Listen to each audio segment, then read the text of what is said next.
ఏలూరు జిల్లా పోలవరం గ్రామంలో వంగవీటి మోహన్ రంగ జయంతి వేడుకలు ఘనంగా నిర్వహించారు.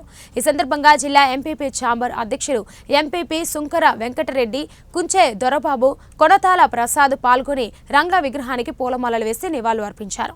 అనంతరం కేక్ కట్ చేసి యువతకు, అభిమానులకు శుభాకాంక్షలు తెలిపారు. రోజు ప్రతి ఒక్కరు కూడా ప్రతి గ్రామంలో తిరుగుతుంటే వాళ్ళందరూ చాలా సంతోషంగా ఉన్నారు. ఇంతకు ముందు ఉన్నటువంటి 5 ఏళ్ల వైసీపీ రాక్షస నాయకులు మనం ఆ రోజుల్లో కోల్పోయాం. ఈరోజు అలాంటి నాయకుడే మళ్ళీ మనకు దొరికాడు పవన్ కళ్యాణ్ గారి రూపంలో.